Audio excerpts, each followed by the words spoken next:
ആവശ്യമില്ലാത്തൊന്നും പറയാൻ നിൽക്കണ്ട.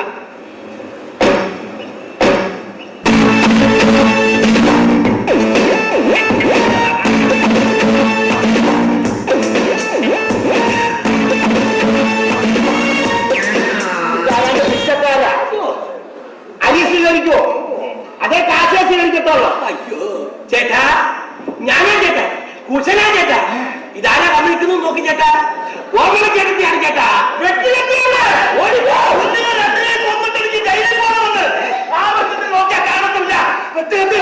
എനിക്കവരെ കൊന്നിട്ട് ജയിലിൽ പോകണം. അയ്യോ, ഇയാളെ ദുർവാശിക്ക് യാതൊരു മാറ്റവും ഇല്ല കേട്ടോ. നിനക്കെങ്ങനെ ധൈര്യം വന്നതാ എന്റെ മുമ്പ് വന്നിരിക്കാൻ?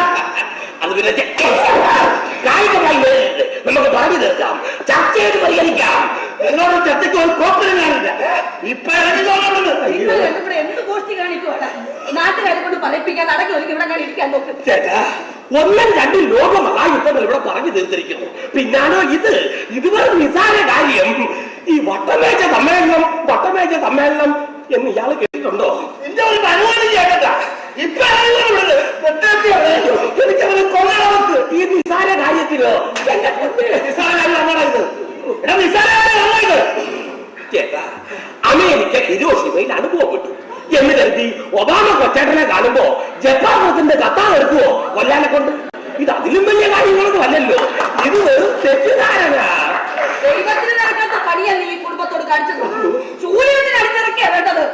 ചേച്ചി എങ്ങനെ പറയരുത്, ചേച്ചി എങ്ങനെ പറയരുത്. ഇയാൾ പറഞ്ഞോട്ടെ, ഇയാൾക്ക് വിവരമില്ലല്ലോ. ഞാൻ ഈ കുടുംബം നിർത്തിയിരിക്കുന്ന ആരെയാ നോക്കൂ ചേട്ടാ. എന്റെ ചേട്ടത്തിയെ, കോമളം ചേട്ടത്തിയെ. മര്യാദകൾ കാണിച്ചിട്ട് ചേട്ടത്തി എന്നോ? കൊന്നിട്ട് തന്നെ വേറെ കാര്യം. എന്നെ കൊല്ലണം അല്ലേ? 10 വർഷം ഇങ്ങനെ ജോലി ഭാരം കുറച്ച് തന്നതിന് എന്നെ ഇവനെ നോക്കിയ എന്നാലും കോമളം, നീ കുടുംബത്തോട് ചതി ചെയ്യാമോ? അയ്യോ, ഇവരുടെ മേലെ കരാറ് വരുന്നത് എനിക്കറിയാമോ ചേച്ചി? എന്ത് കരാറ്?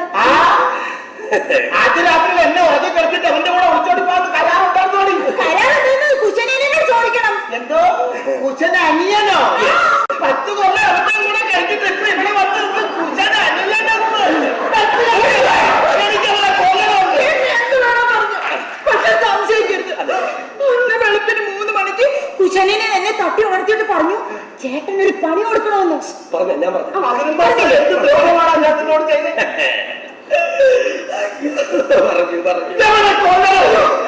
കൊല്ലലെന്തിന്റെലും ഇത്ര മര്യാദകളൊന്നും ഇവിടെ നടക്കില്ല. എനിക്കും എന്റെ മോനും കൂടെ സ്വസ്ഥമായിട്ട് ജീവിക്കണം. 3 കൂടെ ആണെങ്കിൽ പോകാൻ എന്താ വേണം? ഇയാൾക്ക് തൃപ്തിയായല്ലോ. എന്റെ പൊന്നു ചേച്ചിയെ കൊണ്ട് ഇങ്ങനെ വായിച്ചപ്പോ ഇയാൾക്ക് തൃപ്തിയായല്ലോ. പക്ഷെ ചേച്ചി കേൾക്കണം, എനിക്ക് മറ്റാരും എന്റെ സത്യാവസ്ഥ ബോധിപ്പിക്കണ്ട. പക്ഷെ ചേച്ചി എനിക്ക് ബോധിപ്പിക്കണം. കോമളം ചേച്ചി എന്താ ഒന്ന് എഴുന്നേൽക്കൂ. അങ്ങോട്ട് ചെല്ലെന്ന് ഞാനല്ലേ പറയുന്നത്. ചെല്ലങ്ങോട്ട്. ആ ചെല്ല്. നോക്കൂ, ഒരു മുതൽ ഞാൻ തിരിച്ചേൽപ്പിക്കാൻ പോവുക. ഇയാളുടെ ഭാര്യ നമ്മളൊക്കെ സ്വീകരിക്കുവോ? വിവരക്കാരെ വിളിച്ചു പറയല്ല കേട്ടോ. താലി കെടുത്തിട്ടുണ്ടോ നോക്കിക്കേ. 10 വർഷമായി തൊട്ടിട്ടില്ല. അപ്പൊ കാര്യങ്ങൾ മനസ്സിലാകുന്നുണ്ട്. ചേച്ചിക്ക് ഈ കല്യാണം തീരുമാനിച്ച മുഹൂർത്തം കുറിച്ചതിന് ശേഷം, അതായത് ചേട്ടത്തിയും ചേട്ടനുമായിട്ടുള്ള കല്യാണം, അത് നിന്നെ കൊണ്ടാകുന്ന ഏക പിന്തുണ ഞാൻ മാത്രമായിരുന്നു. അതൊക്കെ ഇയാൾ പറഞ്ഞു കാണും. ഒരു കുപ്പി വിഷത്തിന്റെ മുന്നിൽ നിന്ന് നമ്മൾ പറഞ്ഞു, ഇയാൾ എന്നോട് കല്യാണം കഴിയുന്നത് പിറ്റേ ദിവസം നീ ചേട്ടത്തിയെ കൊണ്ട് ഹണിമൂണിന് വെക്കോളോ? അബദ്ധമാണെന്ന് എനിക്ക് തോന്നേണ്ടേ. നീ ഈ ചെയ്തെന്ന ഉപകാരം ഒരിക്കലും മറക്കാൻ വെക്കില്ല. ഇതിൽ കൂടുതൽ പ്രത്യുപകാരം എനിക്ക് ചെയ്യാനില്ലെന്ന് ഇയാൾ എന്നോട് പറഞ്ഞോ? ചേട്ടന്റെ വാക്ക് കേട്ട് 1-2 കൊല്ലമല്ല, 10 കൊല്ലം ചേട്ടയ്ക്ക് ലോകം കാണിച്ചിട്ട് വന്നിരിക്കുക. ഏതൊരന്യം സഹിക്കും ഇങ്ങനൊരു ത്യാഗം? ചുമ്മാണോ നമ്മളൊക്കെ നമുക്ക് ലവകുശന്മാർ എന്ന് പേര് കഴിക്കുന്നത്? വെള്ളമടിച്ച് ബോധമില്ലാതിരുന്ന സമയത്ത് അഥവാ അവൻ എന്തെങ്കിലും ഒരു അബദ്ധം പറഞ്ഞെങ്കിൽ അബദ്ധമല്ല ചേച്ചി, നമ്മുടെ വില്ല തൊട്ടാണയിട്ടതല്ലേ. എന്നാലും 10 കൊല്ലമൊക്കെ നീ ഇവളെ കൊണ്ട് കറങ്ങി നടക്കാമോ? ഒരാഴ്ച, 10 ദിവസം. അല്ലെങ്കിൽ തന്നെ ചേട്ടന്റെ ഭാര്യ കൊണ്ടാകണ്ട. ഞാൻ കൃഷ്ണന്റെ ചേട്ടത്തിയായിരുന്നു. എന്ന് കേട്ടിട്ടുണ്ടോ? എവിടെ കേൾക്കാനല്ലേ? ഉലകം ചുറ്റും വാലിഭൻ എന്ന് കേട്ടിട്ടുണ്ടോ? അതുപോലെ ലോകം ചുറ്റി നടന്ന് കാണുക എന്നേ ഉണ്ടായിരുന്നു. ഞങ്ങൾ ദുബായിൽ നിൽക്കുമ്പോ ചേട്ടത്തി പറഞ്ഞു ദക്ഷിണാഫ്രിക്കയിൽ പോകണം, നെൽസൺ മണ്ടേലെ കാണണമെന്ന്. അയ്യോ, ചേട്ടത്തി മണ്ടേലയുടെ കടുത്ത് ആരാധിക്കുക. ചേട്ടത്തി അങ്ങനെ ആഗ്രഹം പറയുമ്പോൾ എനിക്ക് ഒഴിയാൻ വെക്കുവോ? മണ്ടയിലെ ഭാര്യയുമായിട്ട് പിണങ്ങി നിൽക്കുന്ന സമയം ഞാൻ കരുതി മൂപ്പിലാരെ ഗുണദോഷി നേരെയാക്കാറുണ്ട്. സ്ത്രീധനം കിട്ടിയ കാശും സ്വർണ്ണമൊക്കെ എന്റെ ഇരിക്കുകയല്ലേ? എനിക്ക് കിട്ടിയത് എല്ലാം ഇയാൾക്ക് കിട്ടിയത് തന്നെ, അല്ലാതെ എനിക്കതാണ്ടോ? ദക്ഷിണാഫ്രിക്കയിൽ ചെല്ലുമ്പോ അവിടെ പഞ്ചായത്ത് തെരഞ്ഞെടുപ്പ് നടക്കുന്നു. അതേ ചേച്ചി, എന്റെ ചേച്ചി അവിടെ ചെന്നപ്പോഴല്ലേ എല്ലാവരും ഞങ്ങളെ പോലെ തന്നെ ഒരച്ചിട്ട് വാർത്ത പോലെ ഇരിക്കുക. ചില മൂപ്പിളന്മാരൊക്കെ തെറ്റിദ്ധരിച്ചു ഞങ്ങൾ സൈപ്പും മതമയാണ് അല്ലേ. ഈ എന്റെ ദൈവമേ, ഇന്ത്യൻ കേരളത്തിൽ നിന്ന് പറഞ്ഞപ്പോ അവര് ഹാപ്പിയാണ്. ഗാന്ധിജിക്കും അച്യുതാനന്ദനും അവിടെ ഭയങ്കര പേരാ. അവരെന്നോട് പറഞ്ഞു പഞ്ചായത്ത് തെരഞ്ഞെടുപ്പിന് നിൽക്കണം. ദക്ഷിണാഫ്രിക്കയിലെ വരേണിക്കൽ പഞ്ചായത്തിൽ നിന്ന് ഞാൻ എതിരില്ലാതെ ജയിച്ചു. വരേണിക്കൽ, ദക്ഷിണാഫ്രിക്ക വരേണിക്കൽ. ഇയാളുടെ വിചാരം ഇവിടെ മാത്രമേ ഉള്ളതാണ്. ലോകം നടന്ന് കാണണവരോ ഈ മുതൽ തിരിച്ചേൽപ്പിക്കണമെന്നുള്ള ഉത്തരവാദിത്തം ഉള്ളതുകൊണ്ടാണ് ഞാൻ മടങ്ങി വന്നത്. എന്തെല്ലാം ത്യാഗം ചതിക്കെന്നറിയാമോ? ഞാൻ അങ്ങനെ കറുത്തു പോയത്. ദക്ഷിണാഫ്രിക്കയിൽ ചെന്നാൽ ഓരായാലും കറുത്തു പോകും.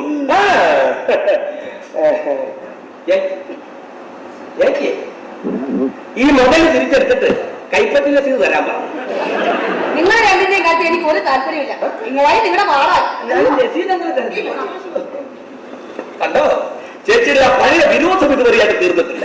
പക്ഷെ നിങ്ങൾ രണ്ടാളും അന്തസ്സായിട്ട് ജീവിച്ച് കാണിച്ച് അത് തീർക്കണം. 10 കൊല്ലം നീ കൊണ്ടാണെന്ന് എവിടെ ഞാൻ സ്വീകരിക്കണമെന്ന് പറയുന്നത് എന്റെ ആത്മാർത്ഥയെ സംശയിക്കരുത് ചേട്ടാ. സംശയിച്ചാൽ ഞാൻ ഇങ്ങനെ തൂക്കി ചത്തുകളയും, അറിയാമോ? ഉത്തരം എന്തിയേ? വീടൊക്കെ ഇടിച്ചു പോയിട്ടത് വാക്കല്ലേ? എങ്കിൽ വേണ്ട, തെക്കേ പുറത്ത് നിൽക്കുന്ന മാറെ തൂക്കി ചത്തുകളയും. പിന്നെ മാവും തട്ടിക്കളച്ചോ? ആ മാവട്ടി അച്ഛനെ ഏൽപ്പിച്ചത്. അച്ഛൻ ചത്തോ? നീ എങ്ങനെ അടിച്ചു പോയത്? പോയിട്ട് അതിൽ വല്ല വാസ്തവവും ഉണ്ടോ? മനുഷ്യരിങ്ങനെ തെറ്റിദ്ധരിച്ച് ചാകാൻ തുടങ്ങിയ കുഴയത്തില്ലേ? ഭാഗ്യത്തിന് അച്ഛന്റെ ശല്യം തീർന്നു കിട്ടി.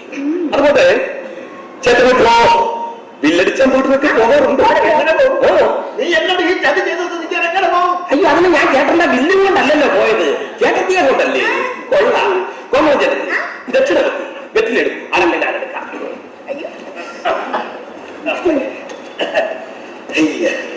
ദക്ഷിണാഫ്രിക്കയിലെ അടക്കയ ഇങ്ങനെ കാലം മൊത്തം മുറുക്കാൻ ഈ ഒരൊറ്റ എണ്ണം മതി. മുറുക്കൊക്കെ നിർത്തിക്കോ. പക്ഷെ ഈ ചേട്ടത്തിയെ, ഈ 13 രത്നത്തെ നീ അവളെ പേര് ഒരു ഉപമ പറഞ്ഞതാ. ഈ പാപത്തിനെ ഇങ്ങനെ നിർത്തരുത്, ക്ഷീണിച്ചു പോകും. കോമണ ചേട്ടത്തി ദക്ഷിണ വെക്കൂ.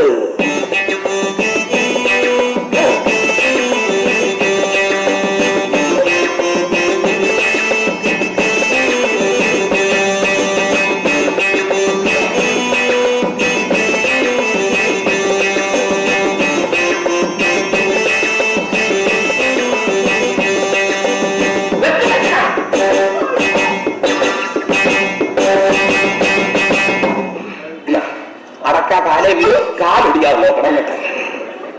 അയ്യോ, ഇനി എല്ലാ സാധനങ്ങളും എടുത്ത് ചേട്ടന്റെ മുറി കൊണ്ടുവന്നു. ഒരു കുഞ്ഞു കിടക്കുന്നു, ഇങ്ങനെ കണ്ടാലോ തങ്കക്കുടം പോലെ.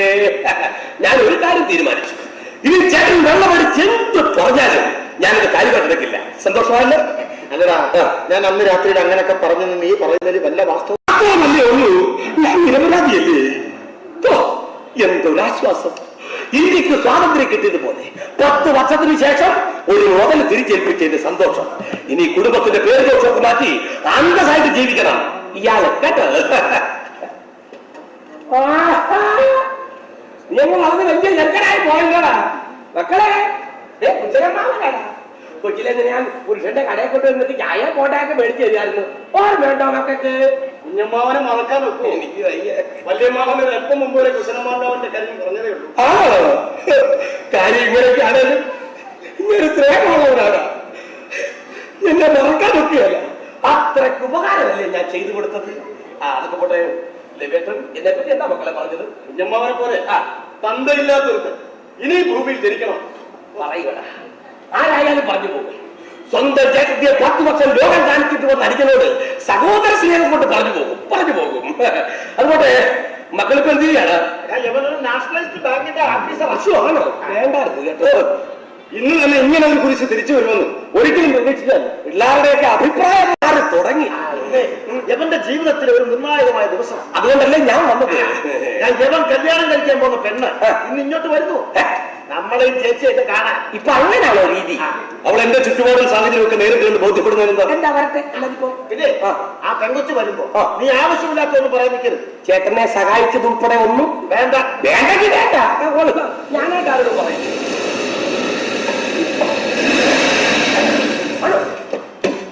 ശ്രീകളെ, ചേച്ചി ഞാൻ കുട്ടി വന്നു.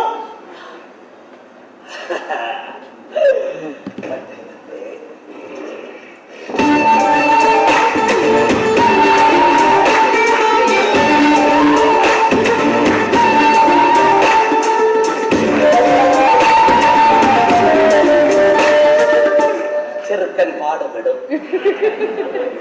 ഞാൻ വൈകിയോ? അല്പം വൈകിയാലും ഞങ്ങളെ ക്ഷമിക്കും. ഇത് സ്ത്രീകൾ. ഞങ്ങളുടെ ബാങ്കിൽ ഏറ്റവും കൂടുതൽ നിക്ഷേപമുള്ളത് സ്ത്രീകളൊക്കെയാണ്. ചെയ്തത് നിക്ഷേപത്തിന് വലിയ കുഴപ്പമൊന്നുമില്ല. ആ സ്ത്രീകളെ, ഇതെന്റെ അമ്മാവന്മാർ ലവകുശന്മാർ, വിൽപ്പാട്ടുകാരാ.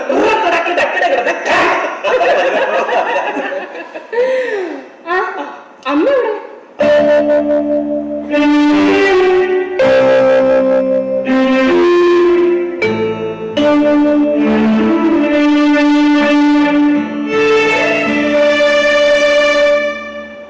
കുട്ടിയുടെ മാതാപിതാക്കളൊക്കെ അവർ ദുബായിലാ. അമ്മ ഇവിടെ ദുബായ് സർക്കാരിന്റെ ഹോസ്പിറ്റലിൽ നേഴ്സാ. അച്ഛൻ വാൻപേപ്പർ സപ്ലൈ നടത്തുന്നു. ഞാൻ പഠിച്ചതൊക്കെ ദുബായിലാ. എനിക്കവിടെ മടുത്തു, അതാ മടങ്ങിയത്. ഇവിടെ വീട്ടിൽ ഞാൻ ഹൗസ് മെയ്ഡ് മാത്രമേ ഉള്ളൂ. കുട്ടിയുടെ അച്ഛനും അമ്മയ്ക്കും ഒക്കെ അറിയാമോ ഇങ്ങനൊരു ആലോചന? അച്ഛനും അമ്മയും മുകുന്ദനുമായി സംസാരിച്ചിരുന്നു. അവർക്ക് ഇഷ്ടവും മുകുന്ദനെ. നിങ്ങളൊക്കെ വിവരവും വിവേകവും ഉള്ള മക്കളാ. പഠിപ്പിന് കുറവില്ല, സമ്പത്തിനും കുറവില്ല. ഇയാളെ മുഹൂർത്തം നോക്കണമോ? ജാതകപ്പൊരുത്തം വരെ നോക്കിയെന്നാ മുകുന്ദൻ എന്നോട് പറഞ്ഞത്. എന്റെ ഏക മകനാ. അത്യാവശ്യം ബന്ധുക്കളെയും വേണ്ടപ്പെട്ടവരെയൊക്കെ അറിയിച്ച് മാന്യമായൊരു വിവാഹം നടത്തണം. വിരോധമുണ്ടോ? ഞങ്ങളുടെ ആഗ്രഹം അങ്ങനെയാ. അമ്മാവന്മാർ വേണ്ടതൊക്കെ ചെയ്യുക. ഒക്കെ നന്നായിരിക്കണമെന്ന് അമ്മയുടെ പ്രാർത്ഥന. എന്റെ ശ്രീപത്മനാഭ.